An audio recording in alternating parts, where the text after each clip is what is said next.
Hello everyone. इस video में हम मैनेजमेंट अकाउंटिंग का एक topic cost volume profit analysis और we can say break even analysis हम सीखेंगे। इसमें हम पहले थ्योरी देखेंगे, उसके बाद न्यूमेरिकल प्रॉब्लम्स को सॉल्व करेंगे। पहले देखिए मतलब समझ लेते हैं हम कॉस्ट वॉल्यूम प्रॉफिट एनालिसिस का मीनिंग क्या है। देखिए कॉस्ट वॉल्यूम और प्रॉफिट ये तीन आइटम्स यहाँ पर आ रहे हैं। As the term implies, it is an analysis of the interrelationship of the three basic factors of business operations। इन तीनों का एक एनालिसिस है, एक रिलेशनशिप हम देख रहे हैं कि कॉस्ट में कॉस्ट ऑफ प्रोडक्शन मीन्स जो खर्चा होता है सामान बनाने के लिए। कोई प्रोडक्ट हम बनाते हैं, कोई जैसे कि आप पेन बनाने की कंपनी है, एक पेन बना रहे हैं हम, तो पेन बनाने में जो खर्चा आता है उसका रॉ मटेरियल है, उसके लीड है, लकड़ी लग रही है, उसमें फैक्ट्री का खर्चा है, ऑफिस के खर्चे हैं, बेचने का खर्चा है, वो सब कॉस्ट ऑफ प्रोडक्शन में आता है। उसके बाद हम दूसरा पॉइंट देखते हैं वॉल्यूम ऑफ प्रोडक्शन और सेल्स। वॉल्यूम मीन्स हम कितना आउटपुट कर रहे हैं, उत्पादन हम कितना कर रहे हैं या हम कितनी बिक्री उसकी कर रहे हैं कि 1 लाख पेन बेच रहे हैं, 2 लाख पेन बेच रहे हैं पर मंथ या पर ईयर, तो हम उसका वॉल्यूम देखते हैं, मीन्स कितनी नंबर में हम उसकी बिक्री या उत्पादन उसका हम कर रहे हैं। और तीसरा प्रॉफिट हो गया। भाई जो भी बिज़नेस हम करते हैं, बिज़नेस का मेन पर्पज़ होता है, मुख्य उद्देश्य यही होता है कि कंपनी को लाभ हो। अगर लाभ का उद्देश्य नहीं है तो वो बिज़नेस नहीं कहलाया जाता। तो 3 पॉइंट हम यहाँ पर देख रहे हैं, cost of production, volume of production या सेल्स, और तीसरा प्रॉफिट। तो इन तीनों का रिलेशनशिप हम कॉस्ट वॉल्यूम प्रॉफिट एनालिसिस में देखते हैं। और आगे समझ सकते हैं हम इसमें, cost volume profit analysis looks at the impact on the operating profit due to the varying levels of volume and the costs. कहने का मतलब ये है कि हम यहाँ पे कॉस्ट वॉल्यूम प्रॉफिट एनालिसिस में क्या देख रहे हैं कि कंपनी को कितना प्रॉफिट होगा या प्रॉफिट पे क्या फ़र्क पड़ेगा अगर हम वॉल्यूम कम ज़्यादा कर लें, यानी कि उत्पादन हम कम या ज़्यादा कर लें या बिक्री कम ज़्यादा कर लें तो प्रॉफिट पे क्या असर पड़ेगा, और या फिर कॉस्ट हमारे बढ़ जाएँ या कम हो जाएँ, महंगाई हो जाती है या सप्लाई नहीं मिल पाती है सामान की, तो सामान महंगा हो जाता है तो लागत ज़्यादा आ जाती है। तो लागत ज़्यादा जाएगी तो जाहिर सी बात है प्रॉफिट यानी लाभ कम हो जाएगा। तो क्या इफ़ेक्ट पड़ता है, उसका क्या असर होता है प्रॉफिट पर अगर हम उत्पादन कम या ज़्यादा कर लें या लागत कम या ज़्यादा हो जाती है, वो हम देखेंगे।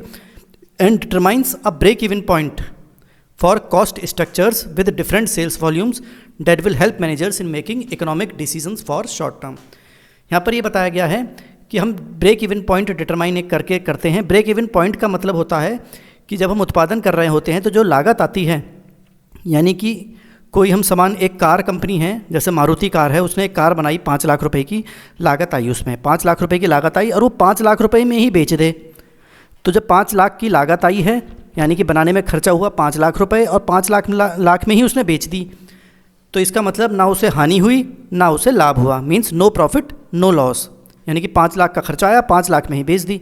तो ऐसी सिचुएशन को हम कहते हैं ब्रेक इवन पॉइंट। ऐसा पॉइंट जिसको कि जहाँ पर ना लाभ हो रहा है ना प्रॉफिट हो रहा है, यानी कि हम ये कह सकते हैं कि अगर हम 5 कार महीने में बेच दें तो हमें ना फ़ायदा होगा ना नुकसान होगा, तो उसे हम ब्रेक इवन पॉइंट कहेंगे। 5 कार्स को ब्रेक इवन पॉइंट माना जाएगा। तो डिफरेंट कॉस्ट स्ट्रक्चर्स पर कि खर्चा हम कम ज़्यादा करके देख लें या वॉल्यूम सेल्स बिक्री कम ज़्यादा करके देख लें तो कितने पर ब्रेक इवन पॉइंट बनेगा, वो हम यहाँ पे पता लगाते हैं।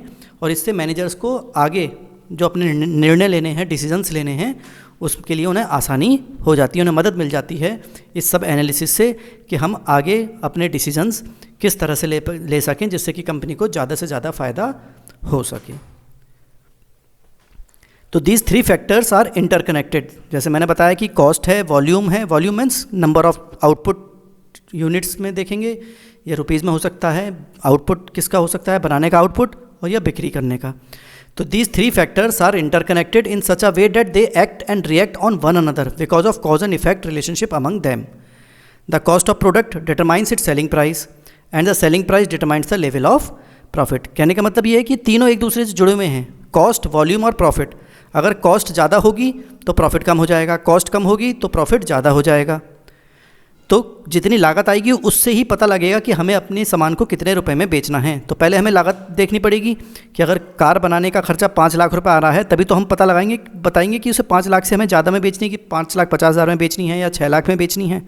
तो जो कॉस्ट है, लागत है, उससे हम बिक्री का मूल्य पता लगाएंगे और जब बिक्री का मूल्य जब निकल जाएगा उससे हमें पता चल जाएगा कि कंपनी को कितना प्रॉफिट या नुकसान हो रहा है। कि 5 लाख की कार बनाई है हमने, अगर हम उसे 6 लाख में बेच रहे हैं तो ये पता चल जाएगा कि भाई 1 लाख रुपए उसका लाभ हमें मिल सकता है।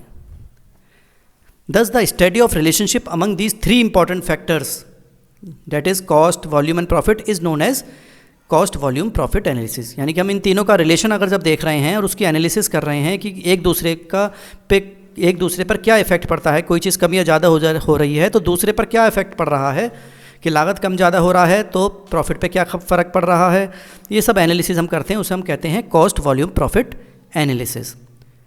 यानी कि देखिए यहाँ पे बता रखा है, briefly it explains the impact of the following on the net profit, कि देखिए क्या पता लगाने चले कि नेट प्रॉफिट पे क्या फ़र्क पड़ेगा, जो प्रॉफिट है, शुद्ध लाभ जो कंपनी को हो रहा है उस पे क्या फ़र्क पड़ेगा अगर there is a change in the selling price. अगर सेलिंग प्राइस यानी बिक्री मूल्य अगर हम बदल दें तो प्रॉफिट पे क्या फ़र्क पड़ेगा।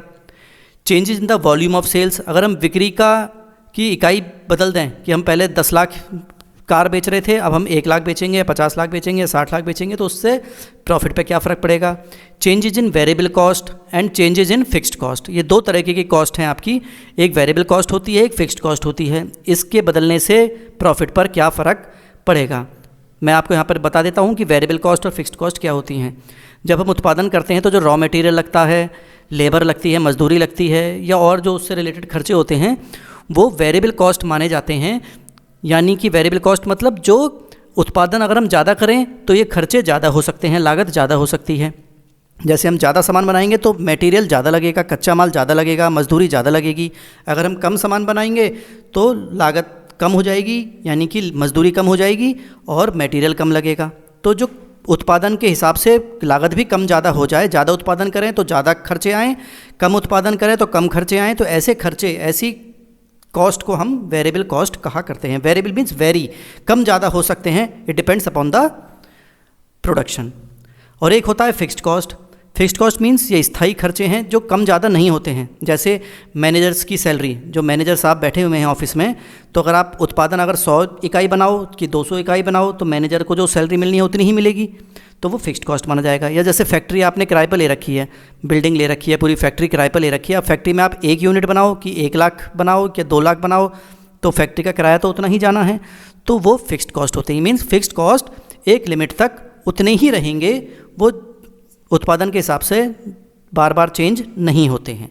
हाँ, अगर बहुत ही ज़्यादा चेंज करना हो कि भाई फैक्ट्री में जगह ही नहीं बच रही है तो हमें दूसरी फैक्ट्री लेनी पड़ेगी, तब फिक्स्ड कॉस्ट बढ़ जाएगी। तो एक लिमिट तक फिक्स्ड कॉस्ट सेम रहती है, वो बार बार नहीं बदलती है। तो ये 4 आइटम हमने देखे, changes in selling price, changes in volume of sales, changes in variable cost and changes in fixed cost. इन चारों में अगर कोई चेंज होता है तो हमारे शुद्ध लाभ पर, नेट प्रॉफिट पर क्या फ़र्क पड़ता है, ये हम कॉस्ट वॉल्यूम प्रॉफिट एनालिसिस में देखते हैं। और हम कह सकते हैं कि in fact cost volume profit analysis helps in determining the probable effect of change in any one of these factors on the remaining factors. यानी कि एक पे अगर फ़र्क पड़ा, एक अगर बदला, यानी लागत बदल गई तो उत्पादन पे क्या फ़र्क पड़ेगा या उसके लाभ पे क्या फ़र्क पड़ेगा, वो हम देखते हैं। देखिए 3 पॉइंट हमने रिलेशन देख रखा है कि एक रिलेशन देखते हैं कि पॉजिटिव है कि नेगेटिव है। पॉजिटिव नेगेटिव का मतलब है कि अगर एक चीज़ बढ़ रही है तो उसके हिसाब से दूसरी चीज़ भी बढ़ जाए तो वो पॉजिटिव हो जाता है, और अगर एक चीज़ बढ़ रही हो और दूसरी घट जाए तो उसे हम नेगेटिव रिलेशनशिप कहते हैं। ये बहुत समझने की बात है। अगर एक चीज़ बढ़ रही है उसके असर से दूसरी कम हो जाए तो नेगेटिव रिलेशनशिप, अगर एक चीज़ बढ़ रही है तो दूसरी भी बढ़े तो वो पॉजिटिव रिलेशनशिप माना जाता है। जैसे हमने देखिए यहाँ पे 3 पॉइंट लिखे हैं। फर्स्ट है हमारा between volume of production and cost of production. देखिए वॉल्यूम मीन्स कितनी इकाई हमें बनानी है, उत्पादन की संख्या कितनी है। कि अगर हम 1 लाख कार बनाते हैं तो हमारी लागत आती है कॉस्ट ऑफ प्रोडक्शन, 1 लाख बनाने में 2 लाख का खर्चा आता है मान लीजिए। तो वॉल्यूम ऑफ प्रोडक्शन अगर हम उत्पादन बढ़ा दें, वॉल्यूम बढ़ा दें, तो जाहिर सी बात है लागत भी बढ़ेगी या कम हो जाएगी, ये समझने की बात है। तो कहने का मतलब यहाँ पर यह है कि अगर हम वॉल्यूम बढ़ाते हैं, उत्पादन बढ़ाते हैं, तो वेरिएबल कॉस्ट तो बढ़ती है लेकिन फिक्स्ड कॉस्ट उतनी ही रहेगी। तो कॉस्ट ऑफ प्रोडक्शन लागत कम हो जाएगी, क्योंकि हम ज़्यादा सामान बनाएंगे तो प्रति यूनिट जो लागत है वो कम हो जाती है। ऐसा नहीं है कि केवल वेरिएबल कॉस्ट बढ़ती है लेकिन फिक्स्ड कॉस्ट सेम रहती है। इस वजह से अगर हम ज़्यादा उत्पादन करेंगे तो प्रति यूनिट, मतलब टोटल तो लागत बढ़ेगी लेकिन प्रति यूनिट खर्चा हमारा कम हो जाता है। इसलिए नेगेटिव रिलेशनशिप है कि वॉल्यूम बढ़ रहा है तो कॉस्ट ऑफ प्रोडक्शन जो पर यूनिट मानी जाएगी वो कम हो जाती है। दूसरा, between cost of production and amount of profit. अगर कॉस्ट ऑफ प्रोडक्शन बढ़ता है यानी कि लागत बढ़ती है तो लाभ कम हो जाएगा, क्योंकि खर्चा बढ़ गया तो हमें लाभ हमारा कम हो जाएगा, क्योंकि बिक्री मूल्य तो उतना ही है। लेकिन हमारी 1 रुपये की चीज़, हम अगर ऐसा समझ लीजिए कि अगर 5 रुपये का हम लागत आती है और 6 रुपये में बेचते हैं तो हमें 1 रुपये का फ़ायदा हुआ। लेकिन अब 5 की लागत की जगह 5.5 लागत लगने लगी, बेच तो हम 6 में ही रहे हैं, तो फिर केवल 50 पैसे का ही फ़ायदा होगा। तो अगर लागत बढ़ती है तो हमारा प्रॉफिट लाभ कम हो जाता है, तो इसलिए नेगेटिव रिलेशनशिप माना जाता है। और एक है हमारा वॉल्यूम ऑफ प्रोडक्शन और अमाउंट ऑफ प्रॉफिट। अगर हम ज़्यादा उत्पादन करेंगे तो इसका मतलब ज़्यादा सामान बेचेंगे तो हमें लाभ ज़्यादा होगा। तो जितना ज़्यादा सामान बनाएंगे, ज़्यादा सामान बेचेंगे तो लाभ उतना ही ज़्यादा होगा। तो वो पॉजिटिव रिलेशनशिप है कि दोनों चीज़ें एक साथ बढ़ रही हैं, कि हम प्रोडक्शन उत्पादन बढ़ाएंगे तो प्रॉफिट भी बढ़ेगा। तो ये पॉजिटिव रिलेशनशिप माना जाता है। आगे देखते हैं। अब इस कॉस्ट वॉल्यूम प्रॉफिट एनालिसिस में कुछ अजम्पशंस हैं, कुछ माने गए हैं कि ये चीज़ें मानी जाती हैं, एज्यूम करा जाता है। कुछ बातें हैं जो हमें मानकर चलनी है। इस प्रश्न जब हम करेंगे प्रश्न वगैरह तो उसमें ये माना जाता है। पहला पॉइंट क्या है? Cost volume profit analysis used to determine how changes in cost and volume affect a company's operating income and net income. In performing this analysis there are several assumptions made including. देखिए क्या क्या हमें बता रखा है कि जब हम चेंजेस करते हैं लागत में, वॉल्यूम में, इनमें चेंज होता है तो नेट इनकम पे क्या फ़र्क पड़ता है, इसके लिए हमने कुछ एज्यूम करे गए हैं। देखिए पहला पॉइंट आता है, all cost are capable of being bifurcated. ये माना जाता है कि सारे लागत जो है हम उन्हें 2 हिस्सों में बांट देते हैं, फिक्स्ड कॉस्ट और वेरिएबल कॉस्ट। जो मैंने आपको समझाया, फिक्स्ड कॉस्ट फिक्स्ड रहती है, बार बार नहीं बदलती है। वेरिएबल कॉस्ट उत्पादन के हिसाब से कम ज़्यादा हो सकती है। तो हमारे खर्चे हम 2 हिस्सों में यहाँ पर बांटते हैं, चाहे वो मैन्युफैक्चरिंग का खर्चा हो, बिक्री का खर्चा हो, चाहे ऑफिस से संबंधित खर्चे हों, वो सब को हम बांट देते हैं, डिवाइड कर लेते हैं वेरिएबल कॉस्ट में और फिक्स्ड कॉस्ट में। दूसरा पॉइंट है, sales price per unit is constant. यहाँ पर ये माना गया कि जो बिक्री की एक इकाई की जो प्राइस है वो सेम रहेगी, यानी कि अगर हम 6 रुपये की कोई चीज़ बेचते हैं तो वो 6 रुपये में ही बिकेगी, चाहे 1 यूनिट बेचो, चाहे 1 लाख सामान बेचो, चाहे 2 लाख सामान बेचो। लेकिन अगर 6 रुपये प्रति यूनिट मान रहे हैं हम तो 6 रुपये ही रहेगी, वो सेम प्राइस पर बिकेगी, ये माना जाता है। तीसरा पॉइंट है, variable cost fluctuates per unit of output. ये भी मैंने बताया आपको कि आउटपुट, अगर हम आउटपुट जितना बना रहे हैं, उत्पादन कर रहे हैं, ज़्यादा उत्पादन करेंगे तो वेरिएबल कॉस्ट उसके हिसाब से कम ज़्यादा हो सकती है। ज़्यादा उत्पादन करेंगे तो वेरिएबल कॉस्ट ज़्यादा होगी, कम उत्पादन करेंगे तो वेरिएबल कॉस्ट कम हो जाएगी। नेक्स्ट पॉइंट है, total fixed cost are constant. ये भी मैंने बताया आपको कि फिक्स्ड कॉस्ट जो स्थायी लागत है वो सेम रहेगी, जैसे रेंट देना है, किराया देना है, प्रॉपर्टी का टैक्स है, इंश्योरेंस कराया है, या जैसे मैंने सैलरी बताई थी मैनेजर की, ये सब चीज़ें फिक्स्ड रहेंगी, ये बार बार नहीं बदलेंगी। कि उत्पादन कम ज़्यादा करने से फिक्स्ड कॉस्ट पर कोई खर्चा नहीं होता, इसलिए फिक्स्ड कहा जाता है, इन्हें फिक्स हैं ये बार बार नहीं बदलती हैं, कि उत्पादन कम या ज़्यादा करने से इन पर कोई फ़र्क नहीं पड़ेगा। नेक्स्ट पॉइंट है, cost and revenue depends only on volume and not on any other factor. यहाँ पर ये माना गया कि जो लागत है या हमें रेवेन्यू जो बिक्री मिलेगी, बिक्री का पैसा मिलेगा, वो वॉल्यूम के पे डिपेंड करेगा, कि अगर हम ज़्यादा उत्पादन करेंगे, ज़्यादा सामान बेचेंगे तो लागत और रेवेन्यू उस हिसाब से होगी, बाकी और कोई कारण नहीं माना जाता। Next point, everything produced is sold. ये भी माना गया कि जो भी हम सब उत्पादन कर रहे हैं, क्योंकि मैं यहाँ पे बार बार बोल रहा हूँ कि उत्पादन कर रहे हैं या बिक्री कर रहे हैं, तो ये माना गया कि जितना उत्पादन करा वो उसको हमने सब बेच दिया, यानी कि क्लोजिंग स्टॉक नहीं बच रहा है, यानी कि जो हम बनाते हैं वो हम बेच देते हैं। तो जितना बनाया और जितना बेचा वो दोनों बात बराबर हैं, कि 1 लाख हमने पेन बनाए तो 1 लाख पेन बेच भी दिए, स्टॉक बचा के हमने नहीं रखा, सामान बचा कर नहीं रखा, यहाँ पे ये माना जाता है। नेक्स्ट पॉइंट है, if a company sells more than 1 product they are sold in the same mix. कभी कभी कंपनी एक प्रोडक्ट से ज़्यादा बना लेती है, जैसे पेन भी बनाती है और आपके लिखने के लिए कॉपी भी बनाती है, या स्टेशनरी का कोई और सामान बनाती है, तो उनका एक मिक्सचर है कि भाई इतने प्रतिशत जो भी टोटल बिक्री होगी सबकी, उसमें इतने प्रतिशत, जैसे कह लीजिए कि 40% पेन बिके, 40% कॉपी बिकी और 20% फेविकोल बना रखा है चिपकाने के लिए तो वो बिका। तो एक सेम मिक्स रहेगा, मिक्सचर फिक्स है कि इतने इतने प्रतिशत हमारा सामान बिकता है। ये क्या माने जाते हैं? सब अजम्पशंस हैं, एज्यूम करे जाते हैं, ये माने जाते हैं कि ये चीज़ें हम यहाँ पे मान के प्रश्नों को हल करेंगे। अब हम यहाँ पर न्यूमेरिकल क्वेश्चंस करेंगे, जिससे कि जो थ्योरी पढ़ी है वो भी आपके समझ में आ जाए और न्यूमेरिकल प्रॉब्लम्स भी आपको समझ में आ जाएं।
तो न्यूमेरिकल प्रॉब्लम्स सॉल्व करने से पहले हम पहले कुछ फॉर्मूले देख लेते हैं।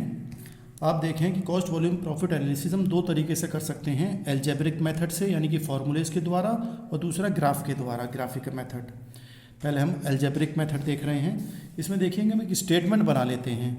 स्टेटमेंट कैसे, देखिए सेल्स लिख ली, कितनी बिक्री होनी है, उसमें से हम वेरिएबल कॉस्ट माइनस कर लो, वेरिएबल कॉस्ट कह लेते हैं या मार्जिनल कॉस्ट कह लेते हैं, एक ही बात है। जैसे मटेरियल है, लेबर है, वेरिएबल कॉस्ट, ये सब खर्चे माइनस कर देंगे तो आ जाएगा निकल कर कंट्रीब्यूशन।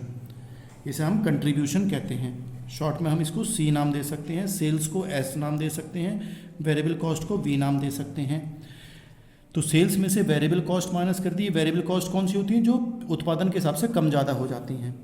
तो कंट्रीब्यूशन निकल गया। इसे माइनस करने के बाद फिर हम फिक्स्ड कॉस्ट, जो स्थायी लागत है, जो बदलती नहीं है, इसको हमने एफ नाम दे दिया और ये माइनस कर देंगे तो हमारा लाभ आ गया। यानी कि बिक्री जितनी है उसमें से हम लागत अगर माइनस कर दें तो हमारा प्रॉफिट निकल कर आ गया। इसको हमने पीटी नाम दे देंगे शॉर्ट में, ये प्रॉफिट हमारा हो जाएगा। तो देखिए कंट्रीब्यूशन हम कैसे निकाला, सेल्स में से वेरिएबल कॉस्ट माइनस कर दो तो क्या आ गया, कंट्रीब्यूशन। फिर फिक्स्ड कॉस्ट माइनस कर दो तो प्रॉफिट आ रहा है, तो प्रॉफिट में फिक्स्ड कॉस्ट जोड़ दो तो वापस आ जाएगा कंट्रीब्यूशन। जैसे हम एग्जांपल समझ लें कि सेल्स हमने 100 रुपये का सामान बेचा, वेरिएबल कॉस्ट है 30 रुपये, तो कंट्रीब्यूशन आ गया हमारा 70। अब इसमें से 20 रुपये हमारी फिक्स्ड कॉस्ट है, तो फ़ायदा कितना हो गया हमें, 50 रुपये का। तो हमें 50 रुपये का ये फ़ायदा हो गया। तो 100 में से 30 गए तो क्या आ गया, कंट्रीब्यूशन। 20 घटा दो तो प्रॉफिट बच गया। प्रॉफिट में फिक्स्ड कॉस्ट जोड़ दो, 50-20 जोड़ दो तो कितना आ जाएगा, फिर लौट कर 60-70 आ जाएगा। तो इस तरह से हम कंट्रीब्यूशन का फॉर्मूला बना सकते हैं। देखिए यहाँ पर हमने फॉर्मूले बनाए हैं। कंट्रीब्यूशन मतलब सेल्स माइनस वेरिएबल कॉस्ट या फिक्स्ड कॉस्ट प्लस प्रॉफिट। इसे पीटी को हमने जोड़ दिया, कॉस्ट प्लस कॉस्ट में, यानी कंट्रीब्यूशन निकालना है तो फिक्स्ड कॉस्ट प्लस प्रॉफिट जोड़ दो तो हमारा कंट्रीब्यूशन निकल कर आ जाएगा। अगर प्रति इकाई निकालना है हमें कंट्रीब्यूशन पर यूनिट, तो हम निकाल सकते हैं, वही चीज़ है। तो बिक्री प्रति यूनिट होगी और वेरिएबल कॉस्ट भी प्रति यूनिट होगी, वो माइनस कर दिया जाएगा। ये सब इसकी एक्सप्लेनेशन है। सीपी मतलब कंट्रीब्यूशन पर यूनिट और selling price per unit, VP variable cost per unit.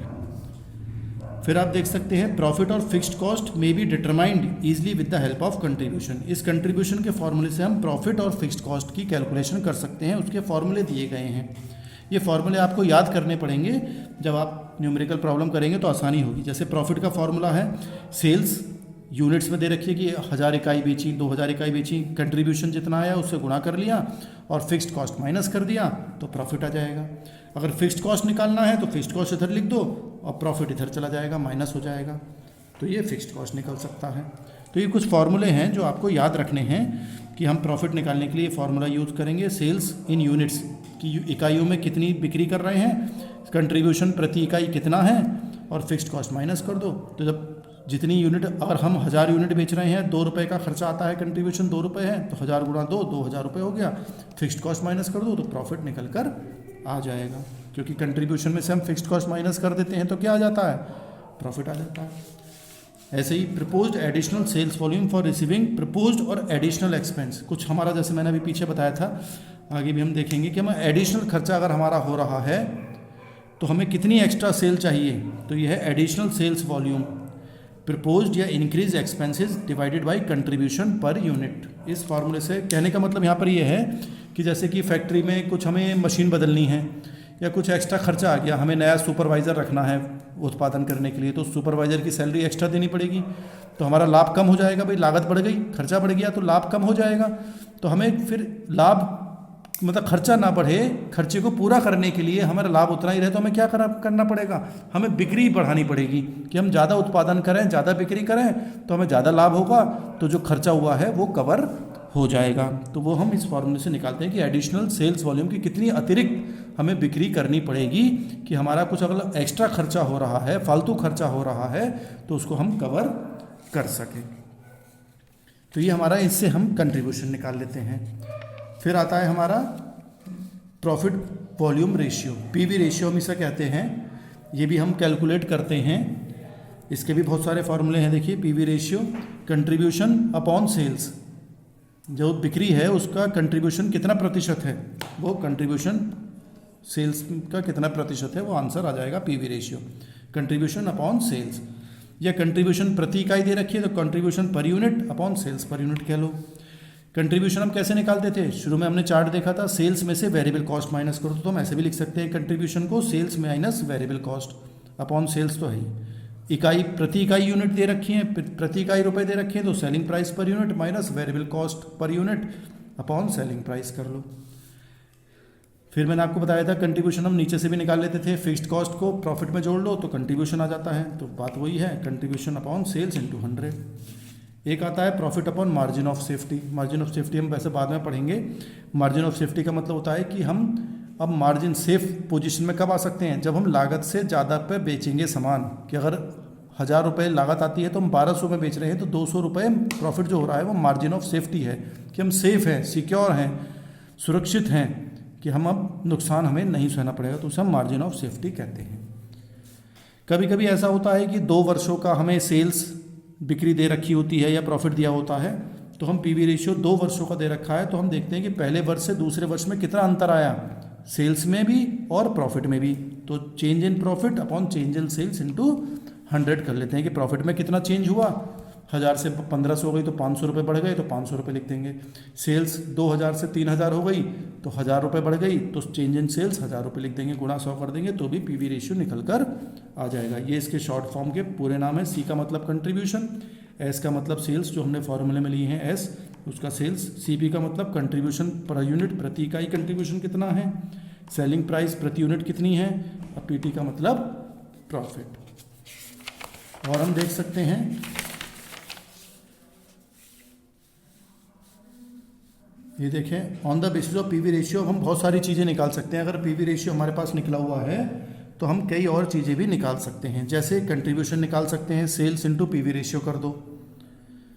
Variable cost निकालनी हो तो sales into 100 minus PV ratio की जितनी प्रतिशत है 50% है तो 100 में से 50 माइनस कर दो तो 50 बचेगा, गुणा सेल्स कर दो। ये याद करने हैं आपको फॉर्मूले। फिक्स्ड कॉस्ट निकालना है तो सेल्स जो रुपीज़ में दे रखी है कि इतने रुपए की बिक्री हुई इंटू पीवी रेशियो का फॉर्मूला लगा दो, लिख दो यहाँ पर पीवी रेशियो कितने % आया माइनस प्रॉफिट कर दो तो फिक्स्ड कॉस्ट आ जाएगा। प्रॉफिट निकालना है तो फिक्स्ड कॉस्ट इधर चला जाएगा, प्रॉफिट इधर आ गया। ये ऐसी वो एडिशनल सेल्स वॉल्यूम जो खर्चा हो जाता है कि हमें एक्स्ट्रा खर्चा हो रहा है तो कितनी सेल्स होनी चाहिए, तो प्रपोज्ड या increased expenditure upon PV ratio कर दो।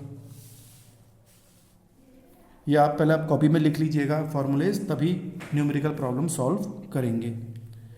पीवी रेशियो में भी determined by deducting percentage. PV ratio जो होता है, जैसे सेल्स होती है हमारी 100, तो अगर उसमें 40 वेरिएबल कॉस्ट है तो बाकी कितना बचेगा भाई। अगर 100 रुपये सेल्स हम करते हैं, बिक्री करते हैं और उसमें 40 रुपये वेरिएबल कॉस्ट है तो 60 रुपये कंट्रीब्यूशन बचा।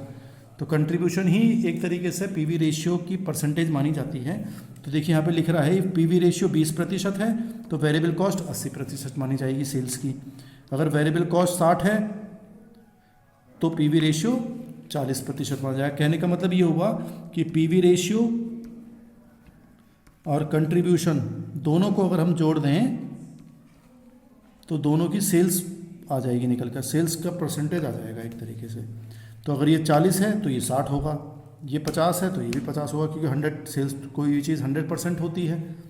तो जितने प्रतिशत कंट्रीब्यूशन होगा, कंट्रीब्यूशन कह लीजिए, या इसे हम पीवी रेशियो निकालेंगे तो पीवी रेशियो कह लीजिए।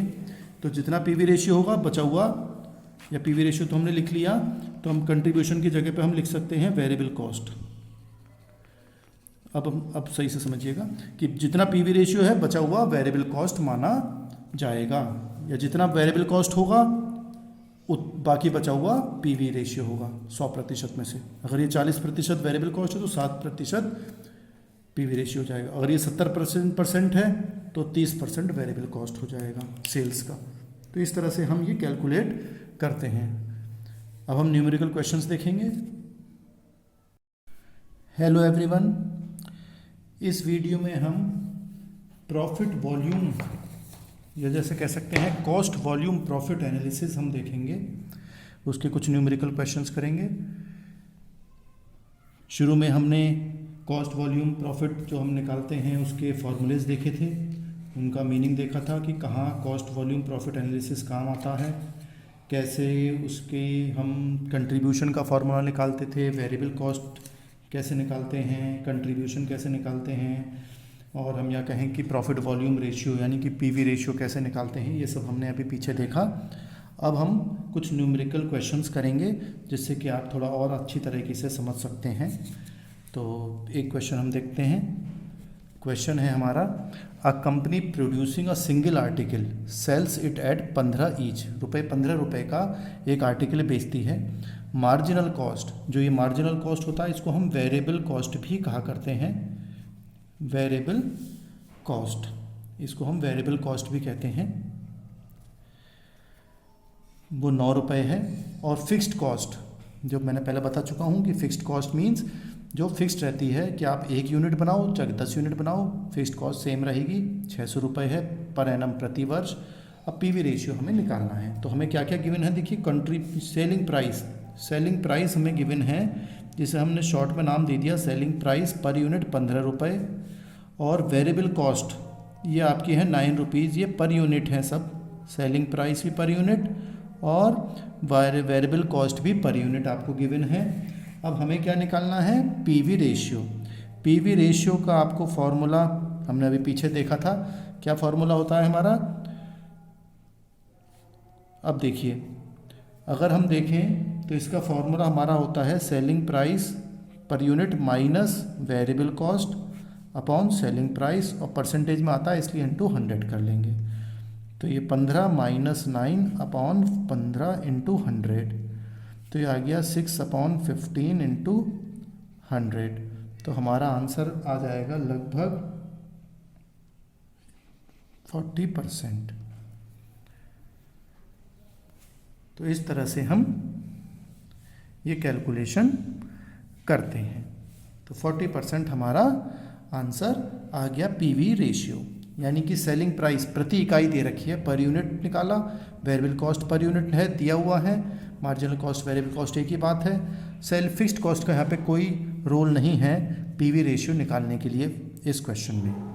तो ये हमारा बिल्कुल सिंपल वे में हमने पीवी रेशियो सॉल्व कर लिया। नेक्स्ट क्वेश्चन देखते हैं। इसमें देखिए 2-4 एक्स्ट्रा आइटम दिए गए हैं। हमें सेल्स दे रखी है, प्रॉफिट दिया हुआ है, फिक्स्ड कॉस्ट दिया हुआ है। पीवी रेशियो निकालना है। पीवी रेशियो के लिए हमें कंट्रीब्यूशन या वेरिएबल कॉस्ट भी चाहिए, वो यहाँ पर आपका गिवन नहीं है। तो अब हम क्या करेंगे, वैसे हम चाहें तो स्टेटमेंट बना के भी देख सकते हैं। देखिए हमारा स्टेटमेंट हमने पहले सीखा था कि सेल्स गिवन होती है, हमें 50,000 दी हुई है, माइनस इसमें से हम वेरिएबल कॉस्ट करते हैं, वो अभी पता नहीं है, तो हमारा कंट्रीब्यूशन निकल कर आ जाता है, जो भी निकल कर आएगा। इसमें से हम फिक्स्ड कॉस्ट माइनस कर देते हैं। फिक्स्ड कॉस्ट हमारी यहाँ पे गिवन है 15,000, और फिर बैलेंस बच जाता है हमारा प्रॉफिट, वो हमें गिवन है 5,000। अब आप देखिए समझने की बात है कि हम इसमें से क्या घटाएं कि 15,000 में से 15,000 को घटाएं, किस में से घटाएं कि 5,000 आ जाए। तो अगर हम देखें तो हम 20,000 यहाँ पे 15/5 कितना हो गया, 20,000 अगर में से 15,000 घटाएंगे तभी तो 5 बचेगा, तो 15/5 20, यानी कि हम 20,000 यहाँ लिख सकते हैं। तो ये क्या आ गया, कंट्रीब्यूशन। 50 में से क्या घटाएं कि 20 आ जाए, क्योंकि माइनस है। 50,000 में से क्या घटाएं कि 20,000 आए, तो हम 30,000 घटा दें तो 20,000 आ जाएगा। इसका मतलब कि कंट्रीब्यूशन अगर हमें निकालना है तो सी का फॉर्मूला ये हमने बताया था, फिक्स्ड एफ प्लस प्रॉफिट, यानी कि 15,000 प्लस 5,000, तो कंट्रीब्यूशन 20,000 आराम से आ गया। ठीक है, सेल्स में से क्या घटाएंगे 20,000, तो वेरिएबल कॉस्ट आ गया 30,000, तो हमारा कंट्रीब्यूशन आ गया 20,000। हमें क्या निकालना है, calculate PV ratio in the following condition. PV ratio का हमारा वैसा फॉर्मूला क्या हम बनाएंगे, आपको पता ही है, कंट्रीब्यूशन अपॉन सेल्स इंटू 100 हम अपना फॉर्मूला लिख सकते हैं, या हम कह सकते हैं कि S minus V upon S into 100। S minus V sales minus variable cost upon sales into 100। ये तो आपको पहले ही पता है, एस का मतलब सेल्स, वी का मतलब वेरिएबल कॉस्ट, और इंटू 100 करेंगे तो परसेंटेज में आंसर हमारा आ जाएगा। अब हमारा देखिए पहला प्रश्न है, सेलिंग प्राइस इंक्रीज्ड बाई 20%, 20%। ये देखिए 20%, सेलिंग प्राइस इंक्रीज्ड बाई 20%। अगर हम सेलिंग प्राइस 20% बढ़ा दें तो पीवी रेशियो कितना होगा। तो सेल्स हमारा देखिए दे रखी है 50,000। फॉर्मूला आपको पता ही है, देखिए ये हमारा फॉर्मूला है पीवी रेशियो का। तो हमें सेल्स और वेरिएबल कॉस्ट से मतलब है, केवल इन दो चीज़ों से मतलब है हमें। तो अगर हम इसमें सेल्स बढ़ा दें 20%, तो हमारी सेल्स, न्यू सेल्स कितनी हो जाएगी। हम पहला पॉइंट कर रहे हैं इसमें ए कि सेलिंग प्राइस हम 20% बढ़ा रहे हैं, यानी कि एस जो है वो सेलिंग प्राइस हम कितनी बढ़ा रहे हैं, इंक्रीज कर रहे हैं, इंक्रीज बाय 20%। तो सेल्स हमारी अभी कितनी है, 50,000 गिवन है, हमने ये स्टेटमेंट बना रखा है। तो हमारी इंक्रीज होकर कितनी आ जाएगी, 50,000 तो अभी है, हमें कितने प्रतिशत बढ़ानी है, 20%। तो 20% निकालेंगे 50,000 का, वो बढ़ा देंगे यानी कि जोड़ देंगे बटे 100 और हम निकाल सकते हैं। तो ये आ जाएगा हमारा 50,000 प्लस, इसको काट लेंगे आप, 2 जीरो कट गई, 5 दूनी 10,000 आ गया। तो ये हमारा आ गया 60,000 रुपीज़। तो नई सेल्स आ गई निकल कर 60,000। वेरिएबल कॉस्ट में तो कोई चेंज नहीं है, तो हम अपना पीवी रेशियो निकाल लें। पीवी रेशियो का देखिए फॉर्मूला पता ही है आपको। तो हमारा पीवी रेशियो कितना हो जाएगा, sales minus variable cost upon sales into 100। Sales अब हमारी हो गई 60,000 माइनस वेरिएबल कॉस्ट 30,000 है ही, और डिवाइडेड बाई हम सेल्स से ही करेंगे इंटू 100। तो इसको घटाएंगे, 60 में से 30,000 गए तो 30,000 ही बचे, 30,000 बटे 60,000 इंटू 100। तो इसको आप करेंगे तो ये 50% निकल कर आएगा। 4 जीरो से 4 जीरो कट गई, 3 दूनी तो 50 आ जाएगा, कटकर 50% आंसर आपका आ जाएगा। अब हम देखिए दूसरा पॉइंट देखते हैं, प्रश्न में क्या कह रहा है। ये कह रहा है कि fixed cost decreased bye 10%। Fixed cost को 10% कम करना है, फिक्स्ड कॉस्ट को। तो जब हम फिक्स्ड कॉस्ट को 10% कम करेंगे तो सेकंड पॉइंट है ये, पहले सब बीच वाले से मतलब नहीं है। फिक्स्ड कॉस्ट को वो मना कर रहा है, मतलब इसको कम करने को कह रहा है 10%। तो जब फिक्स्ड कॉस्ट हमारी 10% कम होगी तो सेल्स और वेरिएबल कॉस्ट से कोई मतलब नहीं है, क्योंकि हम केवल फिक्स्ड कॉस्ट को कम कर रहे हैं। लेकिन अगर आप फार्मूले में देखेंगे तो फिक्स्ड कॉस्ट का कहीं भी फार्मूले में जिक्र नहीं है, क्योंकि फार्मूला है सेल्स और वेरिएबल कॉस्ट से संबंधित, sales minus variable cost upon sales गुणा 100 कर रहे हैं। तो फिक्स्ड कॉस्ट अगर हम कम कर भी रहे हैं, if fixed cost is reduced, कम कर रहे हैं हम, नो इफेक्ट, कोई इफेक्ट नहीं होगा, no effect on sales and variable cost. Variable cost और सेल्स में कोई इफेक्ट नहीं होगा। तो यानी कि जो पीवी रेशियो निकलेगा वो आराम से निकल जाएगा, S minus V upon S into 100 करेंगे तो सेल्स हमारी 50,000 दी हुई है, 50,000 और वेरिएबल कॉस्ट है 30,000। तो 50,000 माइनस 30,000 डिवाइडेड बाई 50,000 इंटू 100। तो ये आ जाएगा आपका 20,000 डिवाइडेड बाई 50,000 इंटू 100। तो इसको काट करेंगे, भाग कर देंगे तो 40% निकल कर आ जाएगा। क्योंकि फिक्स्ड कॉस्ट कम ज़्यादा हो रहा है तो सेल्स और वेरिएबल कॉस्ट पर कोई इफेक्ट, कोई फ़र्क नहीं पड़ता है।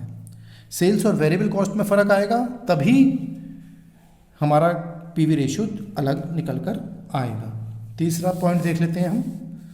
तीसरा पॉइंट हमसे कह रहा है वेरिएबल कॉस्ट 10% डिक्रीज हो रही है, कम हो रही है। वेरिएबल कॉस्ट डिक्रीज्ड बाई 10%, तो 10% वेरिएबल कॉस्ट घटानी है हमें। तो अभी वेरिएबल कॉस्ट कितनी है हमारी, वेरिएबल कॉस्ट है 30,000, इसको कम करना है। तो वेरिएबल कॉस्ट अब हमारी कितनी हो जाएगी, 30,000 तो गिवन है, इसमें से 10% घटा दो 30,000 का ही, 10% निकालो 10/100 करके और ये घटा दो। तो ये कितना बचेगा हमारा, 30,000 में से 10% निकालो तो 3,000 आया निकल कर, तो ये बैलेंस बचा 27,000। तो वेरिएबल कॉस्ट अब हमारी नई वेरिएबल कॉस्ट कितनी आ गई है, न्यू आ गई, न्यू वेरिएबल कॉस्ट आ गई हमारी 27,000 रुपये। अब अपने फॉर्मूले में लगा देते हैं, PV ratio equal to S minus V upon S into 100। Sales कितनी है, 50,000 है हमारी, वेरिएबल कॉस्ट नई वाली कितनी निकाली, 27,000 डिवाइडेड बाई 50,000 इंटू 100। तो इसको अगर आप सॉल्व करेंगे तो ये आ जाएगा 23,000 डिवाइडेड बाई 50,000 इंटू 100, तो ये निकल कर आ जाएगा 46%। 46% आंसर हमारा आ जाएगा। तो आपने देखा कि जब सेलिंग कॉस्ट मतलब सेलिंग प्राइस में, सेल्स में और वेरिएबल कॉस्ट में चेंज होता है तो PV ratio, profit volume ratio में चेंज हो जाता है। फिक्स्ड कॉस्ट में अगर चेंज हो रहा है तो कोई मतलब नहीं रहता है, पीवी रेशियो में कोई चेंज नहीं होगा। अब नेक्स्ट पॉइंट हम क्वेश्चन देख लेते हैं एक और। यहाँ पर देखें आप, नेक्स्ट क्वेश्चन है हमारा the relationship between sales and cost. ये देखिए दो अलग अलग समय का हमें दे रखा है कि सेल्स एक बार रही 60,000 और उसमें खर्चा हुआ 48,000। दोबारा से 1,08,000 की सेल हुई अगली बार और खर्चा हुआ, जब सेल्स बढ़ाएंगे तो खर्चे भी बढ़ते ही हैं, तभी तो सेल्स बढ़ पाएंगी, वेरिएबल कॉस्ट बढ़ जाती है। अब हमें प्रॉफिट वॉल्यूम रेशियो निकालना है, वेरिएबल कॉस्ट पता लगानी है, सब चीज़ें धीरे धीरे पता लगाते हैं। देखिए जब 2 वर्षों का हमें 2 समय का, एक पहला पीरियड और एक दूसरा पीरियड, 2 समय की हमें सेल्स और प्रॉफिट या कॉस्ट दिया होता है तो हम पीवी रेशियो में फॉर्मूला थोड़ा बदल जाता है। कैसे बदलेगा ये हम अभी देखेंगे।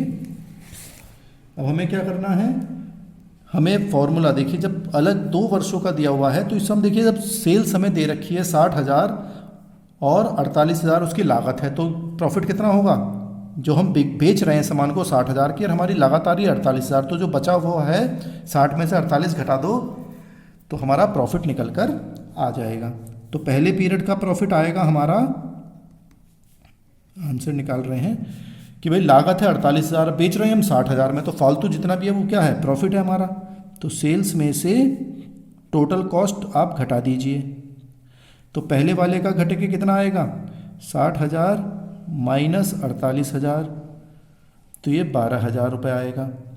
ऐसे दूसरे का 1,08,000 माइनस 72,000 कर देंगे, तो ये हमारा चेंज हो जाएगा 28, 8, 36,000 रुपये, ये लगभग आएगा आपका। पहले हमारा 60,000 रहा और ये रहा चेंज, तो ये आ गया हमारा 36,000 रुपये। तो एक 12,000 आ गया और एक हमारा 36,000 आ गया। ये क्या आ गया, प्रॉफिट। अब हमारा पीवी रेशियो का फॉर्मूला आपको पता ही है, जब 2 अलग अलग समय के सेल्स प्रॉफिट निकाल लेते हैं हम, तो पीवी रेशियो का फॉर्मूला क्या हो जाता है, चेंज इन प्रॉफिट, प्रॉफिट में क्या चेंज हुआ और सेल्स में कितना चेंज हुआ उसका हम परसेंटेज निकाल लेते हैं। Change in profit upon change in sales into 100। तो आप देखें, चेंज देखें प्रॉफिट में कितना हुआ, चेंज इन प्रॉफिट देखें तो कितना चेंज हुआ, 12 से 36 हो गया। चेंज इन प्रॉफिट देखें 12 से 36 हो गया।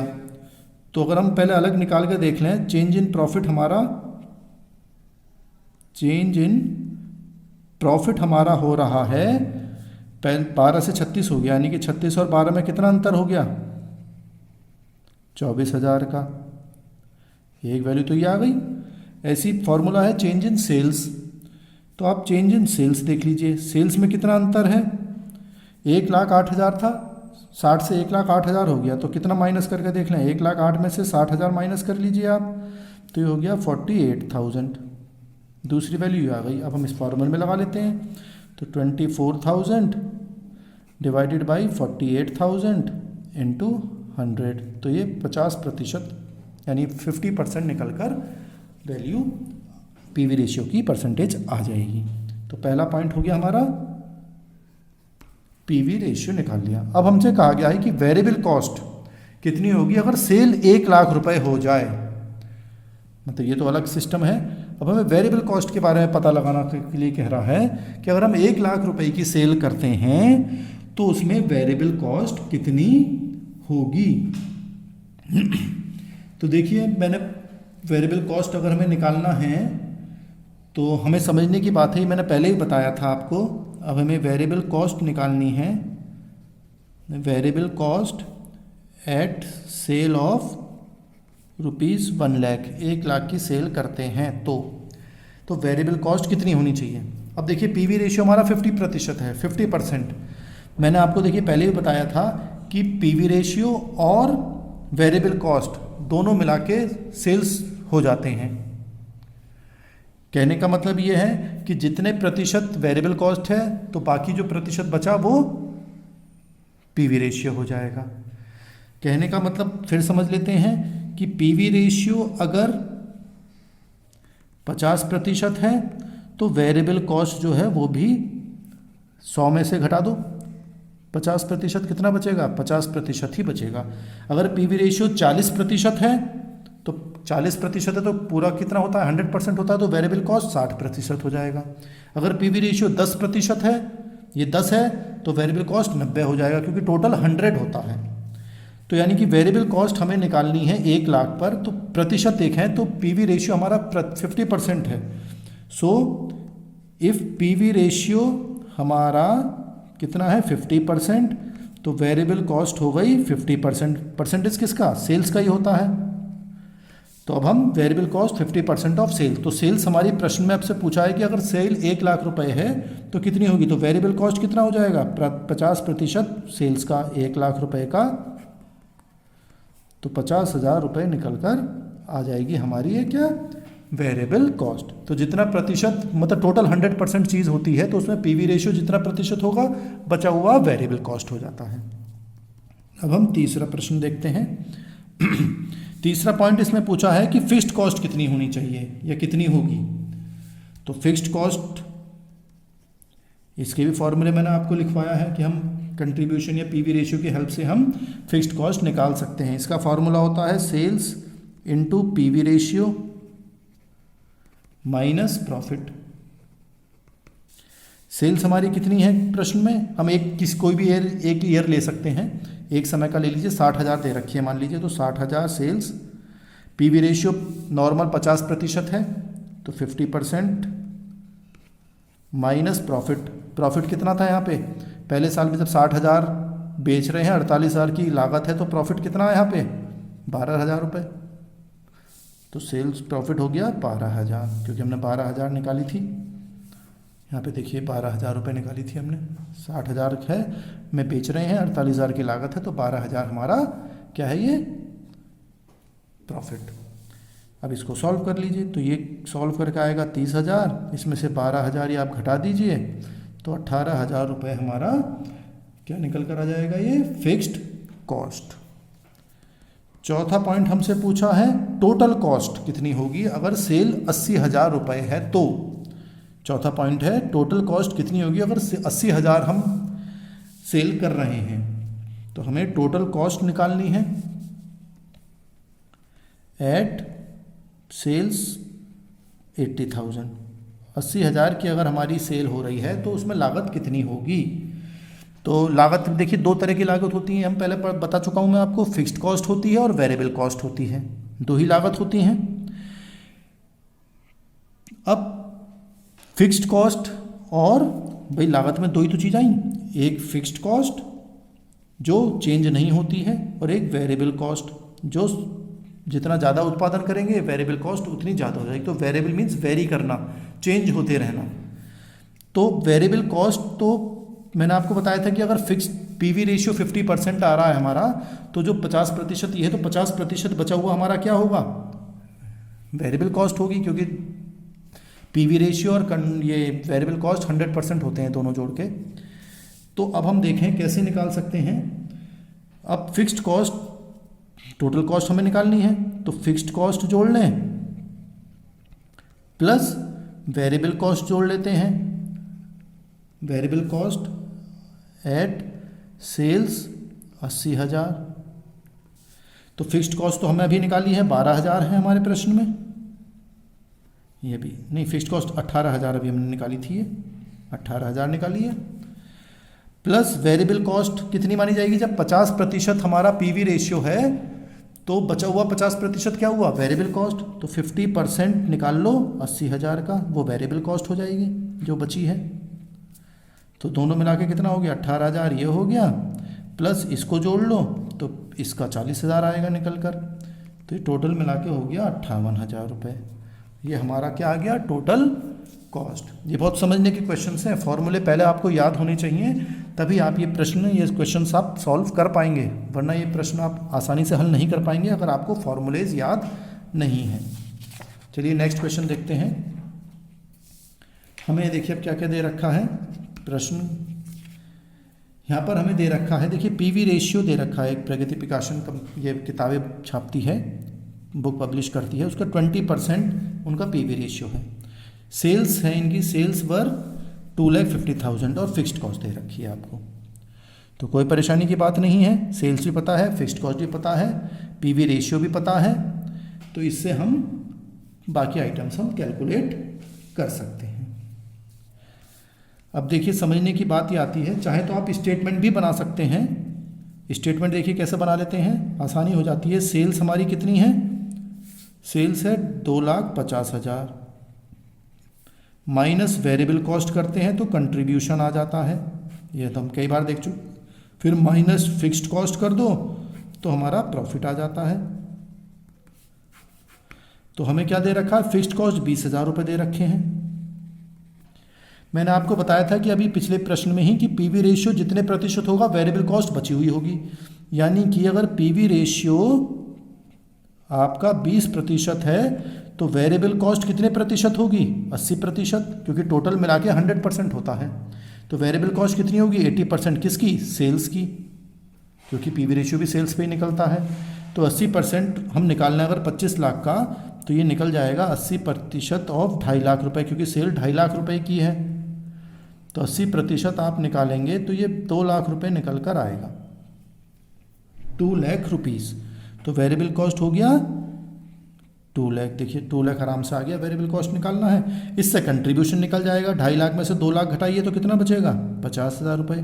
50,000 में से फिक्स्ड कॉस्ट घटा दो तो आंसर आ गया 30,000। देखिए सब आइटम आराम से अपने आप ही निकल गए बिना फॉर्मूले लगाए। लेकिन आप चाहें तो हम फॉर्मूले भी लगा सकते हैं, फॉर्मूले से भी हम समझ सकते हैं। वेरिएबल कॉस्ट देखिए 2 लाख आई गई, पहला पॉइंट ये हमने निकाल ही लिया। दूसरा पॉइंट कंट्रीब्यूशन है, वो भी निकल गया आराम से। कंट्रीब्यूशन लिखने के लिए एग्जाम में हमें लिखने के लिए भी चाहिए, तो कंट्रीब्यूशन क्या होता है, सेल्स में से वेरिएबल कॉस्ट माइनस कर लीजिए, सेल्स माइनस वेरिएबल कॉस्ट। तो सेल्स हमारी कितनी है, 2.5 लाख रुपए, माइनस वेरिएबल कॉस्ट है 2 लाख रुपए, तो 50,000 रुपये क्या आ गया हमारा, कंट्रीब्यूशन आ गया, हमने यहाँ पर भी निकाला। तीसरा पॉइंट हमसे क्या पूछा है, प्रॉफिट। प्रॉफिट कैसे निकालते हैं, कंट्रीब्यूशन में से फिक्स्ड कॉस्ट माइनस कर दीजिए। ये फॉर्मूला भी लगा सकते हैं आप, मैंने फार्मूला आपको लिखवाया है, sales into PV ratio minus fixed cost F. तो सेल्स हमारी कितनी है, 2.5 लाख रुपए, पीवी रेशियो कितना था 20%, तो 20/100, फिक्स्ड कॉस्ट हमारी 20,000 रुपये दे रखी है, 20,000 घटा दीजिए, तो 25 दूनी 50,000 ये हो गए, 50,000 में से 20,000 घटाएंगे तो 30,000 रुपये आपका प्रॉफिट निकल कर वैसे ही आ जाएगा, कोई परेशानी की बात नहीं। चौथा पूछा है, what would be their profit if their sales is increase to rupees 3 lakh, increase to 3 lakh, यानी कि 2.5 लाख की जगह पर 3 लाख अगर सेल हो जाए तो प्रॉफिट कितना होगा, समझने की बात है। यानी कि हमसे प्रॉफिट पूछा है, profit if sales is equal to 3 lakh, अगर 3 लाख की सेल हो जाए तब प्रॉफिट कितना होगा, तो वही यही फॉर्मूला दोबारा लगा लेते हैं हम, profit equal to sales into multiply PV ratio minus F. तो सेल्स हमारी बढ़ गई, 3 लाख रुपए हो गई, ये दे रखा 3 लाख प्रश्न पूछा है तो 3 लाख लिख लेते हैं। पीवी रेशियो तो हमारा आपको पता ही है 20% है, 20%, minus fixed cost, fixed cost भी हमारी गिवन है 20,000 रुपये दे रखी है प्रश्न में ही देखिए फिक्स्ड कॉस्ट 20,000 रुपये दे रखी है, तो ये 20,000 रुपये लिख लीजिए। इसको सॉल्व करेंगे तो ये 60,000 आएगा, माइनस 20,000, भाई पहले हमें इतना हिस्सा सॉल्व करना चाहिए, तो ये आ गया 40,000 रुपीज़, तो ये हमारा प्रॉफिट आ गया 40,000 रुपीज़। इस तरह से हम प्रश्न कर सकते हैं। अनदर क्वेश्चन और देखते हैं क्वेश्चन को। अब देखिए यहाँ पे क्या है, ये थोड़ा अलग फार्मूला लगेगा। यहाँ पे फॉलोइंग इन्फॉर्मेशन हमें दी गई है एक फैक्ट्री की जिसमें प्रॉफिट होता है 25,000 और मार्जिन ऑफ सेफ्टी है 1 लाख। ये मार्जिन ऑफ सेफ्टी क्या होती है, मार्जिन ऑफ सेफ्टी का मतलब होता है कि प्रॉफिट में कितना आप जा रहे हैं। यानी कि अगर जैसे कि हमारा लागत आती है 10,000 और हम बेच भी 10,000 पे दे देते हैं तो ना प्रॉफिट होता ना नुकसान होता है कि 10,000 लागत है, 10,000 में ही हमने बेच दिया, हमारा खर्चा 10,000 आया एक सामान बनाने में, 10,000 का ही बेच दिया, तो ना फ़ायदा हुआ ना नुकसान हुआ। लेकिन अगर हम 10,000 की लागत आती है और 10 से ज़्यादा बेच दें, 11,000 में बेच दें, तो 1,000 का फ़ायदा हो रहा है। तो हम मार्जिन ऑफ सेफ्टी मतलब एक सुरक्षा मिल गई, हमें एक फ़ायदा मिल रहा है, तो वो सुरक्षा होती है हमारी, उसे हम मार्जिन ऑफ सेफ्टी कहा करते हैं कि लागत से कितना ज़्यादा पर हम सामान बेच रहे हैं। तो वहाँ पर अगर पीवी रेशियो निकालना हो इस प्रश्न में तो हम कैसे निकालेंगे? पीवी रेशियो इक्वल टू, यहाँ पे फॉर्मूला क्या हो जाता है, profit upon margin of safety into 100 गुणा 100 से गुणा करते हैं क्योंकि परसेंटेज में चाहिए। तो प्रॉफिट 25,000 है, मार्जिन ऑफ सेफ्टी 1,00,000 रुपए है, इंटू 100 करोगे तो ये 40% निकल कर आएगा। ये तो सिंपल क्वेश्चन था, बस फॉर्मूला इसमें लगाना है और कुछ नहीं करना इसमें। गलत हो गया थोड़ा, 40% की जगह कितना बैठेगा, 25% आंसर आएगा, 25%, कैलकुलेशन गलत हो गई। तो ये आएगा 25%। इसे आप सॉल्व करेंगे, 1 2 0 ये कट गई, फिर 1 2 3 0 ये कट गई, 3 के साथ 3, 2 के साथ ये, बचा कितना 25, तो 25% आंसर आ जाएगा। चलिए एक लास्ट क्वेश्चन और कर लेते हैं, ये थोड़ा देखिए और अलग नेचर का है। इसमें देखिए हमें क्या दे रखा है, 3 प्रोडक्ट दे रखे हैं एक्स वाई जेड। एक कंपनी जो है वो 3 प्रोडक्ट बनाती है एक्स वाई जेड। इसकी ये 2000 यूनिट बनाती है बेचती है, ये 1000 यूनिट बेचती है इस प्रोडक्ट का, और इस जेड प्रोडक्ट बेचती है, 3 प्रोडक्ट हैं एक्स वाई जेड, ये 1600 यूनिट्स बेचती है। सेलिंग प्राइस एक एक यूनिट की इतनी दे रखी है, वेरिएबल कॉस्ट भी दे रखी है। अब हमसे फिक्स्ड कॉस्ट तो कंबाइंड होता है, क्योंकि वेरिएबल कॉस्ट तो प्रोडक्शन के हिसाब से कम ज़्यादा होता रहता है। ज़्यादा सामान बनाएंगे तो ज़्यादा खर्चा होगा, जैसे मटेरियल है, लेबर है, ये ज़्यादा खर्च होंगे। कम बनाएंगे तो कम खर्चा होगा। लेकिन जो फिक्स्ड हैं, जैसे मैनेजर की सैलरी देनी है तो मैनेजर रहेगा ही ऑफिस में, चाहे आप 1 यूनिट बनाओ चाहे 100 यूनिट बनाओ, तो मैनेजर की सैलरी तो फिक्स है। या हम फैक्ट्री का किराया दे रहे हैं, हमने फैक्ट्री किराए पर ले रखी है, तो फैक्ट्री का किराया जो होगा वो कितना होगा, फिक्स होगा। अगर हम 1,00,000 रुपये 1 साल में देते हैं तो 1 साल में 1,00,000 ही देंगे, चाहे आप उसमें सामान कितना भी बनाते रहो, बनाओ कि मत बनाओ। तो फिक्स्ड कॉस्ट तो पूरे वर्ष की 60,000 दी गई है। अब ये 3 अलग अलग प्रोडक्ट के हमें दे रखे हैं, तो अब हम कैसे निकाल सकते हैं? तो अब हमसे पूछा है कैलकुलेट ओवरऑल पीवी रेशियो, सबका कंबाइंड पीवी रेशियो कैसे निकालेंगे आप? अलग अलग तो हम आराम से निकाल सकते हैं कि सेल्स में से वेरिएबल कॉस्ट माइनस करो और सेल्स से डिवाइड कर दो, लेकिन हमें ओवरऑल सबका मिक्स करके पूछा है।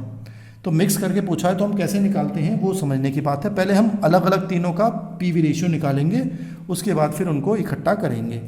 तो देखिए पहले हम एक्स का पीवी रेशियो का फॉर्मूला तो आपको पता ही है, selling price per unit minus variable cost per unit divided by selling price per unit into 100। तो पहले हम एक्स का देख लेते हैं। एक्स में देखिए कितना है, 100 सेलिंग प्राइस पर यूनिट यानी SP 120 minus variable cost per unit कितनी है 60 अपॉन 120 गुणा 100। तो ये आ गया 60 डिवाइडेड बाई 120 इंटू 100, ये आ गया 50%। फिर ऐसे ही वाई का देखते हैं, वाई का है, अरे ये गलत हो गया, इस ऊपर 100 है, पहले वाले का 100 है, तो ये आएगा 40, तो ये आएगा आपका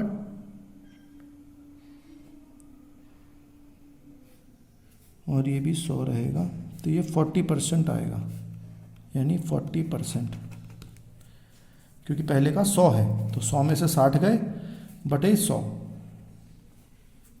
ऐसे दूसरा 120 है वाई में, 120 और इसका 90 है, 120 माइनस 90 डिवाइडेड बाई 120 इंटू 100, तो ये आया 30 अपॉन 120 इंटू 100, ये आ जाएगा आपका 25%।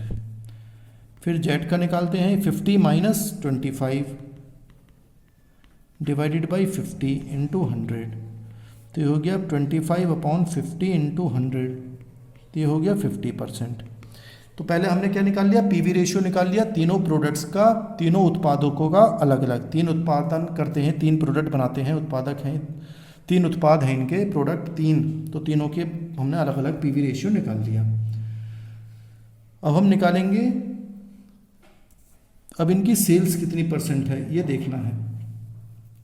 ये जो सेल्स करते हैं ये 2 लाख की, अब देखिए क्या हमें निकालना है, ये नई चीज़ है समझ लें, कैलकुलेशन ऑफ, क्या निकालना है, of percentage of sales to total sales. जो टोटल सेल करते हैं उसमें एक एक प्रोडक्ट की कितना प्रतिशत बनाते हैं आप। देखिए हमारे प्रोडक्ट कितने हैं, एक्स वाई जेड। यूनिट्स कितनी बनाते हैं ये 2000 बनाते हैं। देखिए 2000, 1000 और 1600, तो 2000, 1000 और 1600 बनाते हैं ये प्रोडक्ट्स, ये यूनिट्स। कितना रेट है, जब हम बेचने जाते हैं तो ये कितने पे सेलिंग का रेट है, 100, 120 और 50, 100, 120 और 50। तो हम इससे टोटल सेल्स पता लगा सकते हैं कि टोटल कितने की बिक्री हमने करी। इतने 2000 इकाई बेची, 2000 यूनिट बेची, एक इकाई 100 रुपये की है, तो टोटल कितने की बेच दोगे, 2000 गुणा 100, फिर ऐसी 1000 गुणा 120 और 16 पंजे 80 हो गया, 1 2 3 80,000। तो अगर प्रतिशत निकालें हम इसका, परसेंटेज ऑफ टोटल सेल्स, तो टोटल सेल्स हम टोटल बिक्री कितनी कर रहे हैं, 2, 3 और 4 लाख रुपए की टोटल बिक्री हम कर रहे हैं। तो उसमें एक्स का कितना हिस्सा है, एक्स जो है, एक्स प्रोडक्ट 2 लाख का सेल करते हैं, टोटल है 4 लाख, तो 4 लाख में 2 लाख तो एक्स की बिक जाती है, टोटल तो 4 लाख है, तो 4 लाख में 2 लाख का हिस्सा तो कितना हो गया, आधा हिस्सा हो गया, तो 2 लाख हिस्सा हो गया आधा। यानी कि आप ऐसे भी निकाल सकते हैं प्रतिशत, 2 लाख रुपए है कितने में से, 4 लाख में से, गुणा 100 प्रतिशत निकालोगे तो 50% आ गया एक्स का। ऐसे ही वाई का निकाल लीजिए आप, ये एक्स को अलग कर देते हैं और वाई को इधर अलग कर देते हैं और जेड को ऐसे अलग हो जाएगा। तो अब इसका निकालना हो तो 1,20,000 डिवाइडेड बाई 4 लाख इंटू 100, यानी कि प्रतिशत निकालते हैं। देखिए 4 लाख में 1,20,000 कितने प्रतिशत बैठेगा, तो ये बैठेगा 30%। ऐसी तीसरा 80,000 बटे 4 लाख गुणा 100, तो ये 20% बैठेगा। टोटल तो कोई भी प्रतिशत कितना होता है, 100% तो होता है टोटल। तो 50% एक्स बेचते हैं, 30% सामान वाई बेचते हैं और 20% सामान जेड बेचते हैं। अब हम ओवरऑल, जो हमसे प्रश्न में पूछा है कि ओवरऑल पीवी रेशियो, सबका कंबाइंड पीवी रेशियो निकालना है, तो कैसे निकालेंगे, तो overall PV ratio, profit volume ratio कैसे निकालेंगे हम। देखिए प्रोडक्ट्स कितने हैं, 3, x Y Z.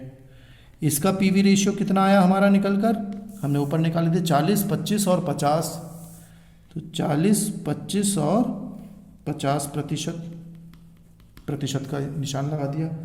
Percentage of sales कितनी है सबकी, अभी अभी हमने निकाला है 50, 30 और 20, तो 50, 30 और 20%। अब हम ओवरऑल निकाल लेते हैं, आपस में गुणा हो जाते हैं, ओवरऑल पीवी रेशियो। तो कैसे निकालेंगे, 40% गुणा 50%,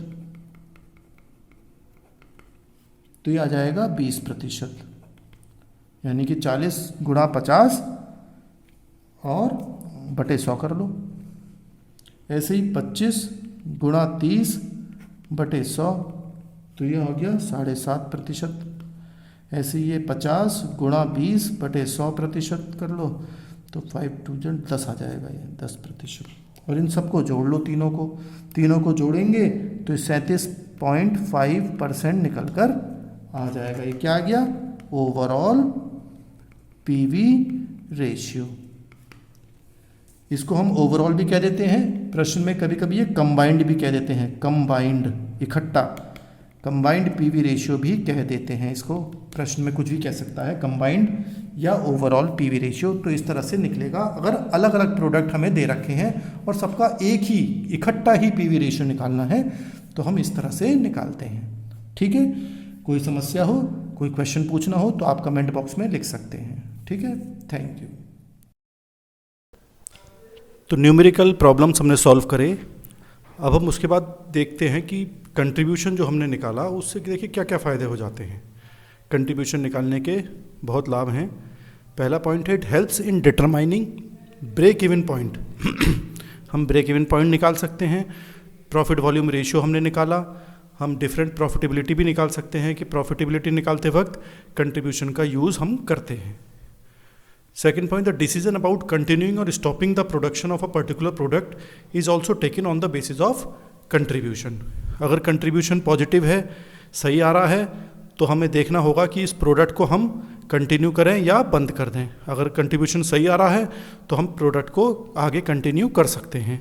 अगर कंट्रीब्यूशन माइनस में आ जाए तो हमें प्रोडक्ट को अपने बंद कर देना चाहिए। तो ये डिसीजन लेने के लिए हम कंट्रीब्यूशन पर भी ध्यान देते हैं। Third point, the decision about product mix is taken on the basis of the highest contribution of the particular mix. जैसे प्रोडक्ट मिक्स मैंने पहले बताया था आपको कि अगर हम पेन बनाते हैं, कॉपीज़ भी बनाते हैं या फेविकोल चिपकाने के लिए बनाते हैं, तो इन तीनों का मिक्सचर हमें देखना है कि कितना कितना प्रोडक्ट बेचना है, क्योंकि कंप्लीट परसेंटेज कितनी होती है, पूरा प्रतिशत तो 100 माना जाता है। तो 100% में हम 40% हम पेन बना रहे हैं, 40% कॉपी बेच रहे हैं और 20% हम फेविकोल बेच रहे हैं। तो हमें कॉम्बिनेशन को हम बदल भी सकते हैं कि 40-40-20 की जगह हम 30-30-40 कर दें, या इस तरह से हम बदलाव कर सकते हैं कि एक प्रोडक्ट को हम ज़्यादा बेचें, एक को कम कर दें। तो ये देखा जाएगा कि कंट्रीब्यूशन किस प्रोडक्ट का ज़्यादा आ रहा है, तो उस प्रोडक्ट को हम ज़्यादा बेच सकते हैं, उसकी प्रतिशत हम ज़्यादा कर सकते हैं।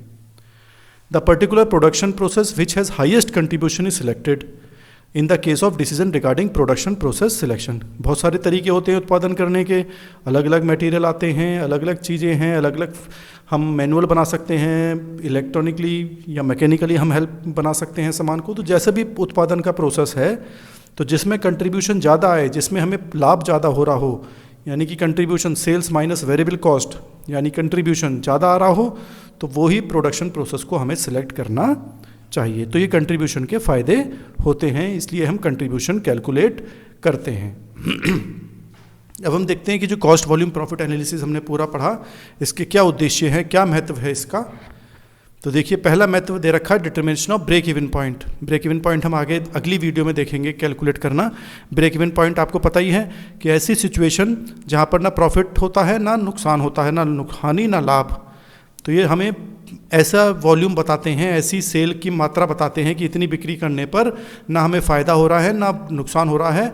तो हम एक इक्विलिब्रियम में आ गए, एक बैलेंस पोजीशन में आ गए, जहाँ पे कॉस्ट और रेवेन्यू दोनों बराबर हैं, कि लागत और बिक्री मूल्य भी दोनों बराबर हैं।